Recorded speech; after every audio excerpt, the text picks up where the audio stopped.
Alors, bonsoir et bienvenue à cette séance ordinaire du 10 mai 2022, débutant à 20 heures de la ville de Delsun. Comme vous le savez, maintenant, les citoyens sont bienvenus à l'hôtel de ville et peuvent assister à la séance en direct. Notez qu'il est toujours obligatoire de porter le couvre-visage en tout temps. On sait que c'est jusqu'au 14 mai, heureusement. Ça s'en vient, la fin. Et qu'une distanciation physique doit être respectée entre les participants à la séance. Comme à l'habitude, la séance est filmée et diffusée en direct sur l'Internet. Il est possible de poser des questions avant et pendant la séance via le lien « Questions du public » qui se trouve sur le site web de la Ville de Delsun dans la rubrique « Séance du Conseil ». Voici les conseillers et conseillères qui siègent au Conseil municipal ce soir. En débutant à ma gauche, M. Éric Lecourtois, conseiller du district Centre-Ville. Bonsoir à tous. Monsieur Jean-Michel Pepin, conseiller du district Saint-Laurent. Bonsoir. Madame Marcelina Jougouréanou, conseillère du district de la Tortue. Bonsoir à toutes et à tous. Et à ma droite, Monsieur Claude-Marc Raymond, conseiller du district de la Gare. Bonsoir à toutes et à tous. Merci. Monsieur Réal Langlais, conseiller du district du Vieux-Delsun. Bonsoir à toutes et à tous. Et en terminant, Madame Nathalie Tauvette, conseillère du district des Cheminots. Bonsoir à tous. Merci. Nous avons également avec nous ce soir Madame Nadine Poisson, à titre de greffière adjointe. Je ne suis pas habitué, Nadine, de nommer ton nom, ça doit être ça. Mais pourtant, je fais 2 séances. Là. Ainsi que M. Jean-François Messier, directeur général de la Ville de Delsun. Alors, bienvenue à cette séance. Je réitère toujours à chaque séance que les décisions et les actions qui sont prises au cours de cette séance sont dans l'intérêt et le respect de nos citoyens de Delsun. Alors, on débute avec l'adoption de l'ordre du jour. M. Langlais? Oui, M. le maire, je propose que le Conseil adopte l'ordre du jour tel que rédigé et publié sur le site Internet de la Ville plus tôt aujourd'hui. Merci. En 3, suivi de la période de questions et des dossiers du Conseil de la dernière séance, on avait eu une question qu'on avait répondue. C'était concernant le dépôt de matériaux secs. Donc, on avait répondu aux citoyens. En 4, adoption des procès-verbaux. 4.1, adoption du procès-verbal de la séance ordinaire du 12 avril 2022. Madame Tauvette. Oui, merci beaucoup, Monsieur le maire. Alors, je propose que le Conseil approuve le procès-verbal de la séance ordinaire du 12 avril 2022. Une copie du procès-verbal a été remise à chaque membre du Conseil dans le délai prévu à l'article 333 de la Loi sur les villes et cités, si bien que l'assistante greffière est dispensée d'en faire la lecture. Merci. En 5, affaires du Conseil, 5.1, dépôt de documents, c'est la déclaration des membres du Conseil qui ont suivi leur formation sur la loi et l'éthique en déontologie en matière municipale. Ça, c'est M. Lecourtois. Merci, M. le maire. Conformément à l'article 15 de la Loi sur l'éthique et la déontologie en matière municipale, l'assistante greffière dépose au Conseil les déclarations des membres du Conseil concernant la formation sur l'éthique et la déontologie en matière municipale donnée par l'Union des municipalités du Québec. Cette formation a été suivie et réussie par tous les membres du Conseil municipal. Merci. En 5.2, aide financière de la garde côtière auxiliaire canadienne 2022. M. Pepin. Merci, M. le maire. Je propose que le Conseil accorde une aide financière de 500 $ à la garde côtière auxiliaire canadienne pour la saison 2022. La garde côtière est composée de bénévoles formés pour patrouiller sur le fleuve Saint-Laurent et répondre aux appels de détresse. À chaque année, la Ville de Delsun offre son appui à cet organisme. Merci. Bienvenue. En 5.3, attribution de mandat pour la préparation et l'animation d'une séance de réflexion stratégique. Madame Jougouréanou. Merci, Monsieur le maire. Je propose donc que le Conseil attribue un mandat à Prévost Conseil Inc. d'une somme de 4 000 $ plus les taxes applicables. Merci. En 5.4, planification des besoins d'espace 2023-2033 du Centre de services scolaires des Grandes Seigneuries. Monsieur Raymond. Merci, Monsieur le maire. Donc, je propose que le Conseil informe le Centre des services scolaires des Grandes Seigneuries que la Ville n'a pas d'espace qui réponde à la grille de spécification pour le moment, mais qu'elle demeure disponible de discuter des besoins d'espace pour les années 2023 à 2033. Le Centre des services a demandé à la Ville de lui céder, à titre gratuit, un terrain pour la construction d'une école. Oui, le Centre de services scolaire a besoin d'espace pour une école secondaire à partager avec Sainte-Catherine, 1200 élèves. Là.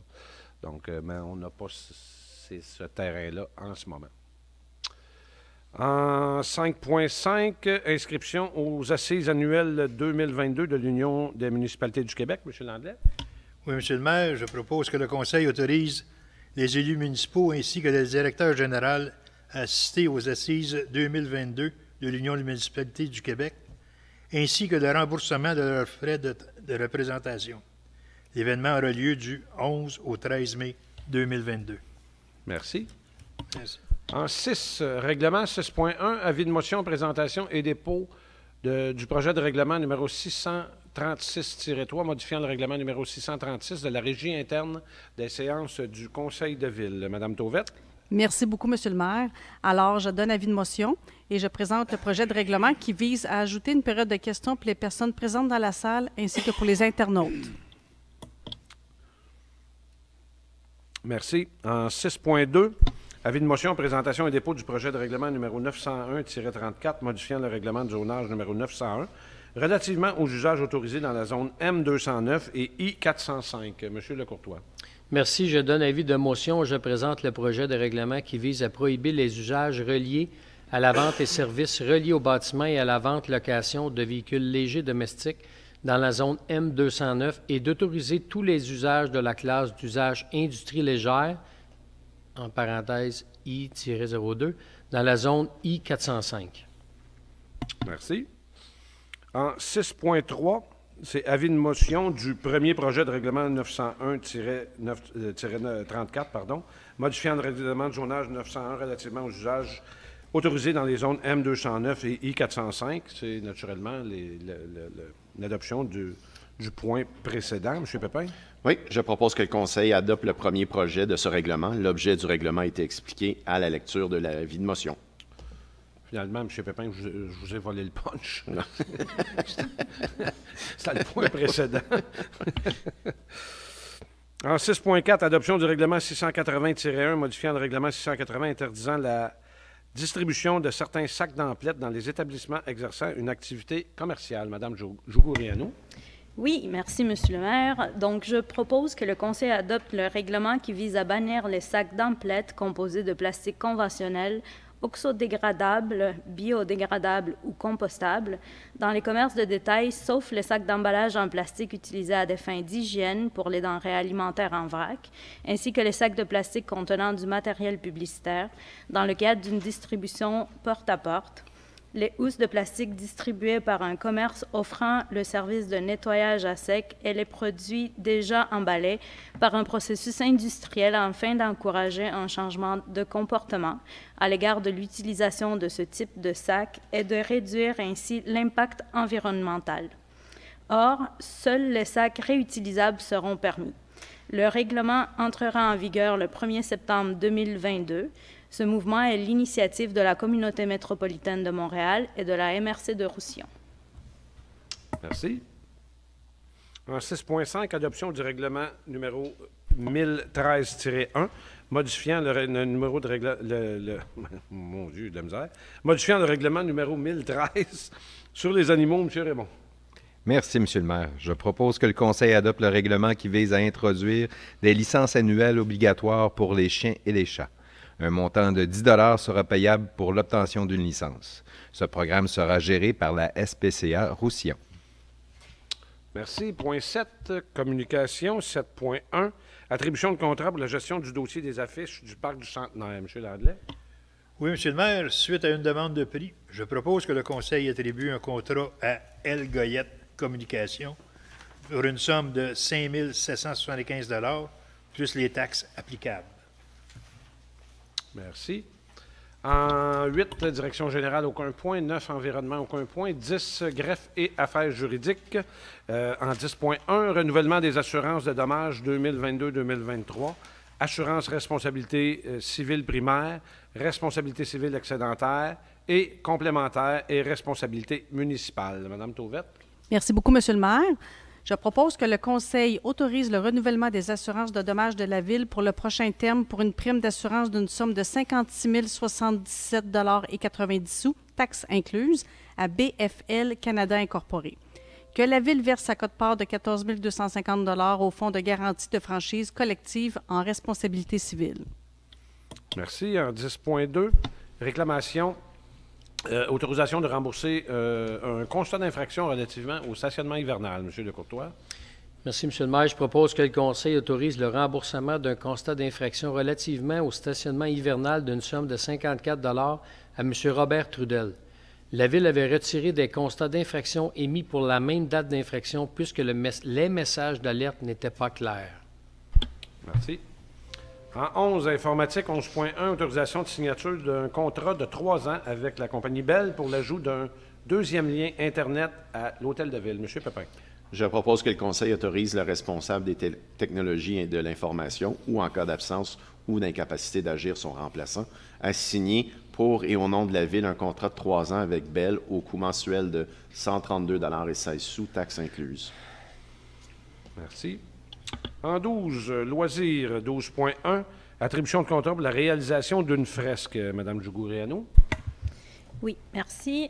Suite à un appel d'offres par invitation, je propose que le Conseil attribue un contrat à Dose Culture pour une somme de 23 224,95 $, taxes incluses. Merci. 12.2, autorisation de publication d'un appel d'offres pour l'achat d'une surfaceuse électrique. Monsieur Raymond. Merci, Monsieur le maire. Je propose que le Conseil autorise le service des loisirs à publier l'appel d'offres. Merci. 12.3, support pour la course Color Run de l'école John Adams. Monsieur Landley. Monsieur Landley pour une école anglaise. Oui. C'est rendu facile pour le français, Hein? ça, vous savez On ça. dirait que c'est arrangé, Oui. ça. OK. Je propose que le Conseil autorise l'accès à l'inscription de la course qui aura lieu le samedi 11 juin 2022 aux résidents de Delsun et autorise une aide de la Ville en ressources humaines, en ressources matérielles et en communication pour l'événement. L'objectif de la course est de faire une levée de fonds pour l'école John Adams. C'est la deuxième édition de la course et lors de la première, le service des loisirs a été mis en contribution. Oui, puis les résidents de Delsun sont invités à y aller. Oui. Acquisition d'un logiciel pour la bibliothèque. Madame Tauvette. Merci beaucoup, Monsieur le maire. Suite à une demande de prix, je propose que le Conseil autorise l'acquisition du système intégré de gestion de la bibliothèque COA auprès de Solutions In Libro Incorporé au coût de 10 375 $ plus les taxes applicables pour un contrat de 3 ans, soit vers le 1er novembre 2022 au 31 octobre 2025. Que le Conseil attribue également à la firme Solutions In Libro Incorporé un contrat de soutien annuel et d'hébergement de 1 750 $ plus les taxes applicables pour l'année 2022, ainsi que 9 500 $ plus les taxes applicables pour les années 2023, 2024 et 2025. Merci. En 13, parc et espaces verts et aménagement public, aucun point. En 14, ressources humaines, 14.1, embauche du personnel de camp de jour pour l'année 2022, M. Lecourtois.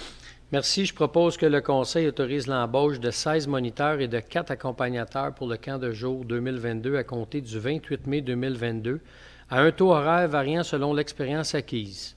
Que les candidats retenus participent aux rencontres d'équipe, aux rencontres de formation et de planification au cours des premiers soins et RCR, à la rencontre de parents ainsi qu'aux 8 semaines d'activité du camp de jour, soit du 27 juin au 19 août 2022.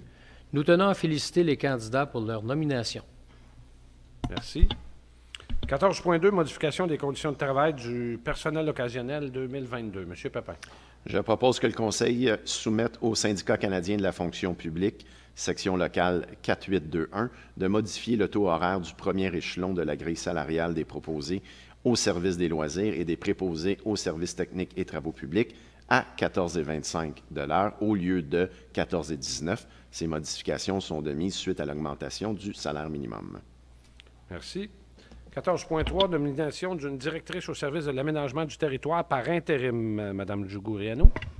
Merci, Monsieur le maire. Je propose que le Conseil nomme Mme Marie-France Jacques rétroactivement au 6 décembre 2021 jusqu'à la nomination définitive d'une personne au poste de directeur du service de l'aménagement du territoire, que la majoration prévue à l'article 3.2 du Manuel des politiques administratives et des conditions de travail applicables au personnel cadre à l'emploi de la Ville soit appliquée à compter du 6 décembre 2021.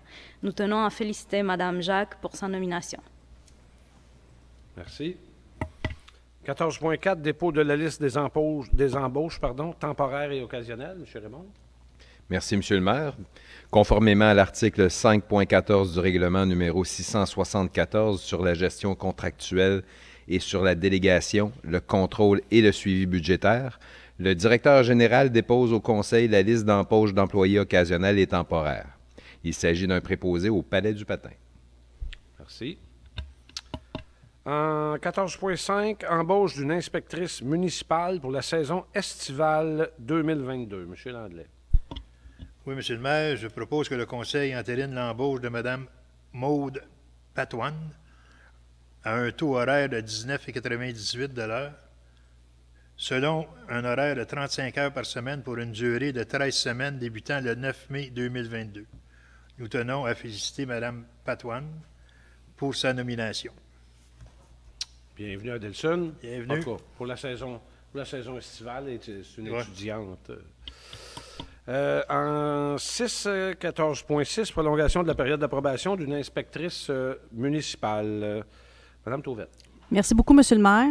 Alors, je propose que le Conseil prolonge la période d'essai de Mme Virginie Aymard de 3 mois, soit jusqu'au 2 juillet 2022, afin de valider que les exigences évaluées reliées au poste d'inspectrice municipale soient davantage complétées. Merci. 14.7, embauche d'un ouvrier au service technique et travaux publics. M. Lecourtois. Merci. Je propose que le Conseil entérine l'embauche de M. Charles Côté rétroactivement au 2 mai 2022, conformément aux conditions de travail prévues à la Convention collective du Syndicat canadien de la fonction publique, section locale 4821, et conditionnellement à l'obtention de son permis de conduire de classe 3 d'ici le 2 mai 2023. Nous tenons à féliciter M. Côté pour sa nomination. Bienvenue à Delson. Bienvenue. 14.8, embauche d'horticultrice pour la saison estivale 2022. M. Pépin. Je propose que le Conseil entérine l'embauche de Mesdames Danielle Tivierge et Marie-Ève Cossette pour la période du 9 mai au 28 octobre 2022 ou selon les besoins du service conformément aux conditions de travail prévues à la Convention collective du Syndicat canadien de la fonction publique, section locale 4821. Nous tenons à féliciter Mesdames Tivierge et Cossette pour leur nomination. Merci. Bienvenue à Delson aussi. En 14.9, embauche d'une responsable des communications. Madame Jougou-Riano. Je propose que le Conseil autorise l'embauche de Mme Julie Doré au poste de responsable de communication vers le 30 mai 2022. Le tout conformément aux conditions prévues à son contrat de travail et au manuel de politique administrative et des conditions de travail applicables au personnel cadre à l'emploi de la Ville de Delson. Nous tenons à féliciter Mme Doré pour sa nomination. Bienvenue à Delson. En 14.10, embauche d'une directrice aux ressources humaines par intérim. M. Raymond. Merci, M. le maire.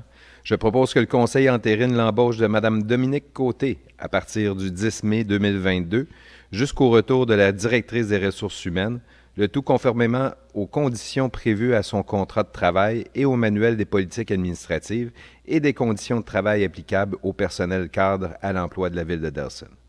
Ce mandat pourra être interrompu par écrit en tout temps à la demande de la Ville, à 24 heures d'avis sans aucune compensation ou réclamation de la part du mandataire. Nous tenons à féliciter Mme Côté pour sa nomination. Mme Côté, on va dire re-bienvenue à Delson parce qu'elle était venue faire un petit mandat après sa retraite à Montréal. 15, sécurité publique, aucun point. 16, travaux publics, aucun point. En trésorerie, 17.1, ratification de la liste des chèques et des déboursés. La job à M. Landlet, ça.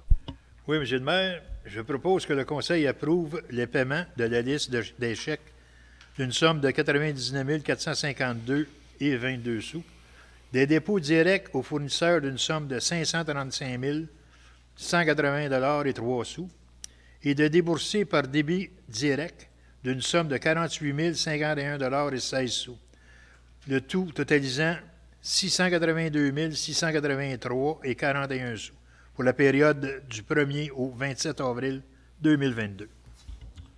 Après moi, M. Landlet s'est ennuyé parce qu'il n'y a pas beaucoup de... Hein, c'est un petit mois, ça. Là. Un petit mois, ça. On ne dépense pas beaucoup au mois d'avril. Hein? En 17.2, dépôt du rapport des dépenses autorisées par les responsables d'activités budgétaires, Mme Tauvette. Merci beaucoup, Monsieur le maire. Alors, il s'agit de prendre acte du dépôt par le trésorier du rapport des dépenses autorisées par les responsables d'activités budgétaires s'élevant à 173 335,10 pour la période du 1er au 27 avril 2022, conformément au règlement numéro 674 sur la gestion contractuelle et sur la délégation, le contrôle et le suivi budgétaire. Merci. 17.3, dépôt du rapport des transferts budgétaires autorisés de plus de 5 000 $. M. Lecourtois. Merci, M. le maire. Il s'agit de prendre acte du dépôt par le trésorier du rapport des transferts budgétaires autorisés de plus de 5 000 $ s'élevant à 8 900 $ pour la période du 1er au 27 avril 2022, conformément au règlement numéro 674 sur la gestion contractuelle et sur la délégation, le contrôle et le suivi budgétaire. Merci. En 17.4, dépôt du rapport d'analyse budgétaire au 28 avril 2022. M. Pépin. Il s'agit de prendre acte du dépôt par le trésorier du rapport d'analyse budgétaire au 28 avril 2022, conformément à l'article 105.3 de la loi sur les cités et villes. Merci. En 17.5, affectation de revenus de fonctionnement excédentaire, Mme Jougoureanu. Oui, Monsieur le maire, je propose que le Conseil autorise l'approbation de 800 000 $ de surplus non affecté afin de le placer dans un surplus affecté pavage 2022. Les revenus élevés de droits de mutation immobilière permettent d'accélérer notre plan de pavage de rues. Merci. En 18, point d'urbanisme, 118.1, demande de dérogation mineure aux 15 rues principales sud. M. Raymond. Merci, M. le maire. Cette demande de dérogation mineure concerne un projet de construction de deux habitations bifamiliales isolées et vise à permettre un terrain d'une profondeur moyenne de 22,74 mètres, alors que le règlement du zonage numéro 901 prévoit une profondeur moyenne minimale de 27 mètres. Permettre une marge arrière de 3 mètres, alors que le règlement de zonage numéro 901 prévoit une marge arrière minimale de 9 mètres. Permettre une allée d'accès au stationnement d'un terrain d'une largeur de 10 mètres, alors que le règlement de zonage numéro 901 prévoit une largeur maximale de 4,5 mètres. Permettre 2 allées d'accès sur un terrain d'une largeur de moins de 30 mètres, alors que le règlement de zonage numéro 901 prévoit un maximum d'une allée d'accès. Permettre que la distance entre 2 allées d'accès sur un terrain soit d'une distance de 9,5 mètres, alors que le règlement de zonage numéro 901 prévoit une distance supérieure à la somme des largeurs des 2 allées d'accès, soit une distance supérieure à 10 mètres. Permettre que les cases de stationnement soient situées dans une marge avant, dans la partie située à l'intérieur de 1 mètre de l'emprise, alors que le règlement de zonage numéro 901 l'interdit. Le maire demande si des... Oh, excuse-moi. Le maire demande, oui. Allez, monsieur le maire, demandez. Merci de me le rappeler. Est-ce qu'il y a des personnes intéressées dans la salle? Non, je présume que non, il n'y a pas personne. Donc, est-ce qu'on a reçu des commentaires par Aucun courrier? commentaire. Courriel, pardon, aucun commentaire. Merci beaucoup. M. Raymond? Donc, le comité consultatif d'urbanisme a fait une recommandation favorable et je propose que le conseil approuve la demande. Merci beaucoup. En 18.2, autre demande de dérogation mineure, cette fois-ci pour le 25 2e Avenue. M. Landlet. Oui, Monsieur le maire. Cette demande de dérogation mineure concerne un projet de construction d'un garage privé isolé et visé à permettre que la corniche de garage privé isolé soit située à 0,04 mètres de la ligne de terrain latérale droite, alors que le règlement de zonage numéro 901 prévoit que la corniche de toute construction accessoire soit située à une distance minimale de 0,3 mètres c'est ça, de 0,3 mètres de toute ligne de terrain. Permettre que la superficie totale autorisée du garage privé isolé soit 10 à 15 de la superficie du terrain, alors que le règlement de zonage 901 prévoit une superficie totale autorisée pour un garage privé isolé pour une remise ou pour un abri d'auto correspondant à 10 de la superficie du terrain. Permettre que le garage privé isolé soit situé à une distance de 0,19 mètres de la ligne de terrain latérale droite, alors que le règlement de zonage numéro 901 prévoit une distance minimale de 1 mètre d'une ligne de terrain latérale pour un mur sans ouverture. Le maire demande si les personnes intéressées ou fait partie, Monsieur le maire, c'est du stock. Oui. Tout le monde se fait prendre Oui, à soir. oui. Donc, il n'y a pas de questions dans la salle. Est-ce qu'on a reçu des questions par Non, courriel? aucune. Je ne l'ai pas dit tout ça. Aucune question. Vous pouvez y aller, M. Langlais. Le comité consultatif d'urbanisme a fait une recommandation défavorable et je propose que le Conseil refuse la demande pour les raisons suivantes. Des modifications pourraient être apportées. Les modifications pourraient être apportées pour rendre l'implantation du garage conforme. La proximité du garage avec la ligne latérale pourrait poser des problèmes de sécurité. L'acceptation de cette demande créerait un précédent avec les autres demandes de même nature qui ont été refusées. Merci, M. Langlais. C'est un refus total.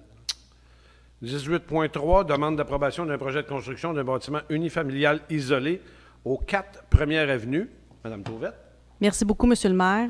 Alors, je propose que le Conseil approuve le projet de construction tel que présenté, qui consiste à démolir la maison unifamiliale isolée existante pour ensuite construire une nouvelle habitation unifamiliale isolée. Merci. 18.4, demande d'approbation d'un projet de construction d'un bâtiment bifamilial isolé au 15 rue Principale Sud. Monsieur Decourtois. Merci. Je propose que le Conseil approuve le projet de construction tel que présenté, qui consiste à démolir la maison unifamiliale isolée existante pour implanter 2 unités d'habitation bifamiliales isolées, soit un total de 4 unités d'habitation aux conditions suivantes.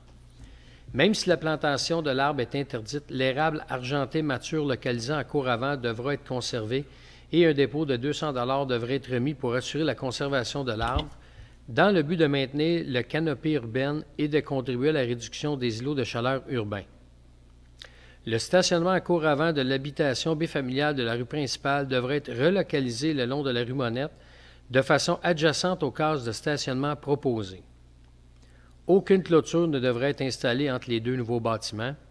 Et finalement, un arbre ou une haie devrait être érigé en cour avant du côté droit du bâtiment, donnant sur la rue Monette pour assurer l'intimité entre les 2 bâtiments. Merci, M. Decourtois. En 18.5, demande d'approbation d'un projet d'affichage global enseigne sur pylône au 35 boulevard Georges-Gagné-Sud. M. Pépin. Je propose que le Conseil approuve le projet d'affichage tel que présenté, qui consiste en la réfection des enseignes communautaires du centre commercial La Plaza Delson aux conditions suivantes. Un aménagement paysager devrait être réalisé sous chacune des enseignes détachées et un dépôt de 400 $ devrait être fourni pour assurer la plantation. Merci. En 18.6, demande d'approbation d'un projet d'affichage au 35 boulevard Georges-Gagné-Sud, dans le même centre commercial, mais pour le local 11, qui est Amster. Madame Jougouriano. Oui, je propose que le Conseil approuve le projet d'affichage tel que présenté, qui consiste en l'ajout d'une enseigne attachée sur la partie supérieure de la marquise rénovée. Ce projet d'affichage remplace celui qui avait été approuvé à la séance du 23 novembre 2021. Merci. Autre demande d'affichage, toujours à la même place, au 35 boulevard Georges-Gagné-Sud, cette fois-ci pour le local 12, Simple Vision. Monsieur Raymond. Merci, Monsieur le maire. Je propose que le Conseil approuve le projet d'affichage tel que présenté, qui consiste en l'ajout d'une enseigne attachée sur la partie inférieure de la marquise rénovée à la condition suivante. Les panneaux autorisés sur les 2 enseignes détachées doivent être les mêmes, soit Simple Vision. Merci. 18.8, demande d'approbation d'un projet d'affichage au 21 route 132. C'est pour le commerce Mia Auto. M. Langlais.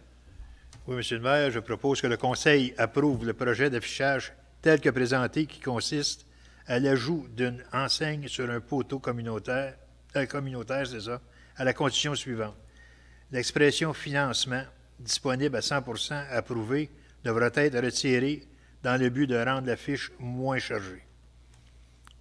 Merci. 18.9, demande d'approbation d'un projet d'affichage, cette fois-ci au 66 route 132, local 150, pour la boutique Sophia. Madame Tauvette. Merci beaucoup, Monsieur le maire. Je propose que le Conseil approuve le budget d'affichage tel que présenté, qui consiste en l'installation d'une enseigne attachée en façade du bâtiment. Merci. Autre demande d'approbation d'un projet d'affichage au 70 route 132, local 102, pour le commerce H&R Bloc. Monsieur Lecourtois. Merci. Je propose que le Conseil approuve le projet d'affichage tel que présenté, qui consiste en l'ajout d'une enseigne attachée au bâtiment sur la façade avant du bâtiment, ainsi qu'une enseigne sur l'enseigne communautaire de la propriété. Merci. 18.11, comité consultatif d'urbanisme, communément appelé le CCU. C'est des renouvellements de mandats. M. Pépin.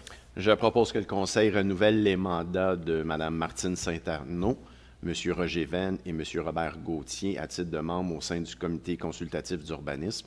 Selon le règlement numéro 911 constituant un comité consultatif d'urbanisme, la durée du mandat de chaque membre est d'au plus de 2 ans et il est renouvelable pour un maximum de 6 années consécutives.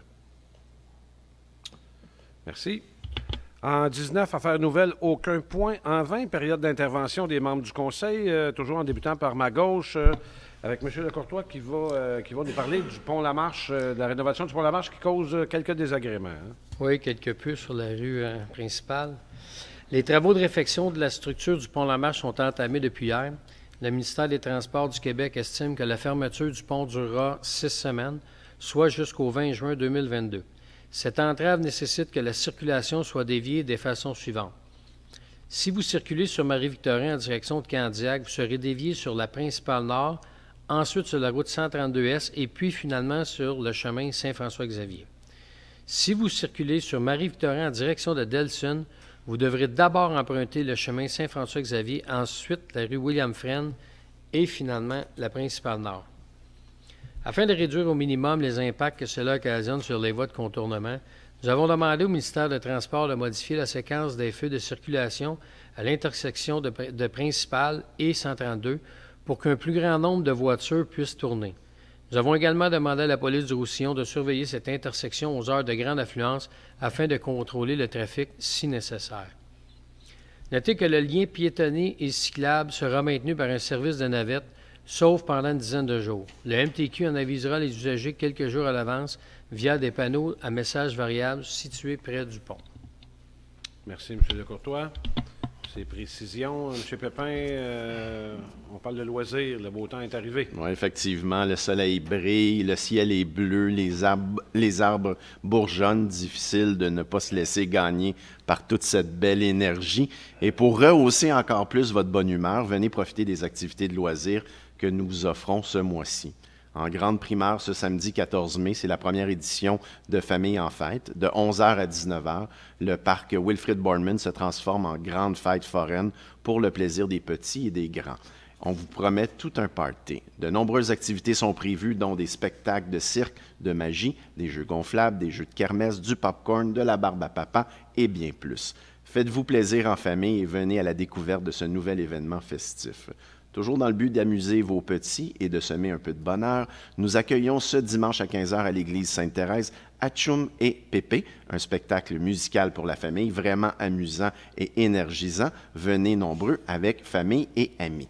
Et après toutes ces activités entraînantes, nous vous invitons à venir profiter des judicieux conseils de la conférencière Maxine Berzosa, qui présente sa conférence sur les consignes efficaces, parents, grands-parents, enseignants, éducateurs, gardiens avertis.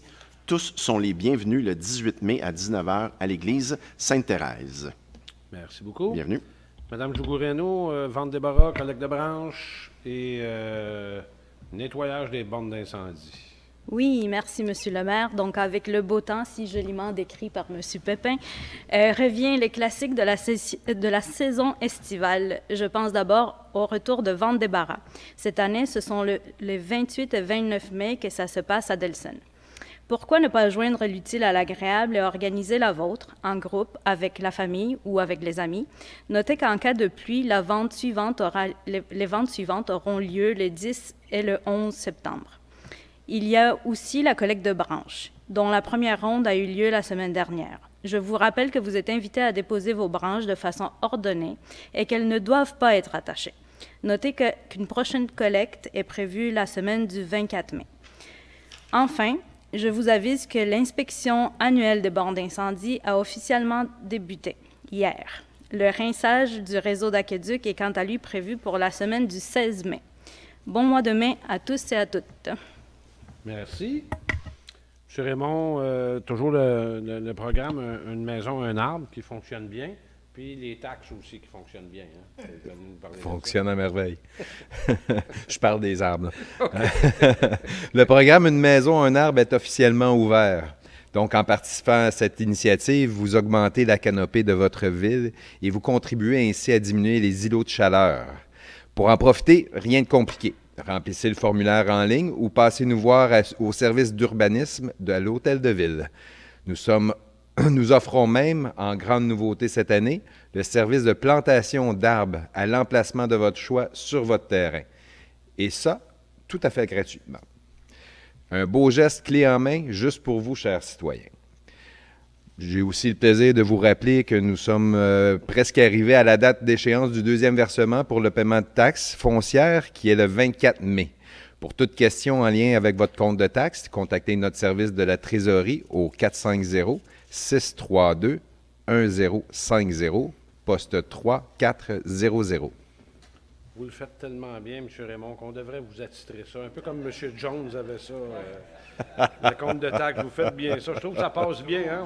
On a envie de payer notre compte de taxes quand M. Raymond nous parle comme ça. Là, puis il nous laisse un délai jusqu'au 24 mai en plus. C'est vraiment gentil, ça. M. Landley, la Semaine nationale des infirmières et le congé des patriotes. Oui. Communément appelé la fête de la Reine. Anciennement, oui. La fête de la Reine. La Semaine nationale de soins infirmiers a lieu cette année du 9 au 15 mai. Au nom du conseil municipal, je souhaite souligner le travail et le dévouement exceptionnel de ces hommes et de ces femmes qui œuvrent en première ligne dans le domaine de la santé. Célébrons la compassion, la détermination et la bienveillance dont ils font preuve dans l'accomplissement de leurs tâches. À toutes les équipes de soins infirmiers, nous vous disons un énorme et chaleureux merci. Sans oublier, comme M. le maire mentionnait tout à l'heure, congé de la fête des Patriotes. Prenez note que les bâtiments municipaux seront fermés le lundi 23 mai pour la fête des Patriotes. Merci, M. Landley. Mme Tauvette, vous nous parlez de la Semaine québécoise des personnes handicapées qui est important de souligner. Oui, merci. Alors, la Semaine québécoise des personnes handicapées se déroule chaque année du 1er au 7 juin. Cette semaine est une belle occasion pour réfléchir à comment chacun de nous peut faire sa part pour vivre dans un Québec plus inclusif. 16 % de notre population de 15 ans et plus est affectée par un handicap. Par de simples gestes et une ouverture à une différence, nous pouvons contribuer à faire tomber les obstacles que ces personnes rencontrent au quotidien. Comme par exemple, un jeune homme avec une déficience intellectuelle peut prendre l'autobus seul pour aller à l'école grâce à un chauffeur compréhensif qui lui indique quand descendre. Ou encore, une personne aînée qui se déplace en fauteuil roulant peut continuer à faire ses courses de façon autonome parce que l'épicerie du coin a aménagé une entrée accessible. Continuons d'agir avec respect, ouverture et compréhension pour le bien-être des personnes handicapées. Chaque geste compte. Merci, Mme Tauvette. De mon côté, c'est avec grand plaisir que le conseil municipal vous annonce le retour de son brunch annuel. Qui a fonctionné pendant quelques années, mais avec la pandémie qui a été mis de côté. Donc, l'événement n'a pas eu lieu les 2 dernières années. Alors, laissez-moi vous dire qu'on est particulièrement content de reprendre cette belle tradition cette année.